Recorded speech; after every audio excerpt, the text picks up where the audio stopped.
کیا مسلم امت کو یہ بات یاد نہیں رہی کہ محمد صلی اللہ علیہ وسلم نے اپنے آخری حج کے موقع پر جو الوداعی خطبہ دیا تھا اس میں ارشاد فرمایا تھا، میری بات غور سے سنو، یہ باتیں غور سے سنو گے تو پھلتے پھولتے رہو گے۔ محمد صلی اللہ علیہ وسلم نے اسی موقع پر نہایت دلی ہمدردی کے ساتھ فرمایا تھا، میں تمہارے بیچ دو چیزیں چھوڑ کر جا رہا ہوں کہ جب تم اسے مضبوطی سے تھامے رہو گے تو ہرگز گمراہ، ناکام و نامراد نہیں ہوگے، اور وہ چیزیں ہیں نمبر 1 اللہ کی کتاب اور نمبر 2 میری سنت یعنی میرا طریقہ۔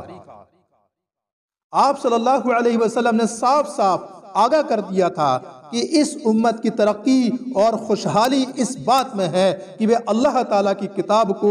مضبوطی سے پکڑے رہے، آپ صلی اللہ علیہ وسلم کی سیرت اور آپ صلی اللہ علیہ وسلم کے طریقے پر ہر حال میں قائم رہے۔ تو کیا مسلم امت نے آپ صلی اللہ علیہ وسلم کی اس وصیت پر عمل کیا ہے؟ کیا امت مسلمہ نے آپ صلی اللہ علیہ وسلم کی اس چیتاونی سے فائدہ اٹھایا ہے؟ آپ صلی اللہ علیہ وسلم کی یہ وصیت کوئی معمولی وصیت نہ تھی۔ اس وصیت کے موقع پر آپ صلی اللہ علیہ وسلم نے حاضر لوگوں سے، جو دراصل پوری مسلم امت کے نمائندے تھے، یہ سوال کیا تھا، کیا میں نے اللہ کا پیغام پہنچا دیا ہے؟ اس وقت سب لوگوں نے ایک آواز ہو کر کہا، ہاں آپ نے پیغام پہنچا دیا ہے۔ یہ اقرار دراصل اس بات کا عہد اور وعدہ تھا کہ ہم نے آپ کی باتیں اچھی طرح سن لی ہیں، دل میں محفوظ کر لی ہیں، اب ساری زندگیاں اس کا عملی ثبوت ہوگی۔ اس موقع پر آپ صلی اللہ علیہ وسلم نے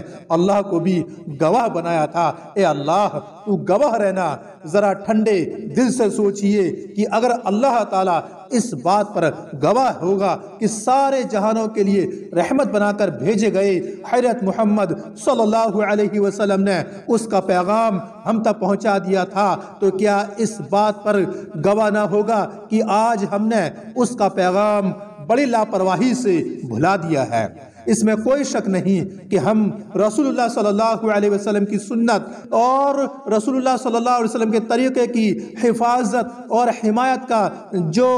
زبردست اظہار کرتے ہیں، مگر یہ اظہار بس کچھ لفظی بحثوں یا غیر بنیادی مسئلوں تک محدود ہوتا ہے، ورنہ عملی زندگی میں ہم آپ صلی اللہ علیہ وسلم کی سنت اور سیرت کو پوری طرح سے نظر انداز کیے ہوئے ہیں۔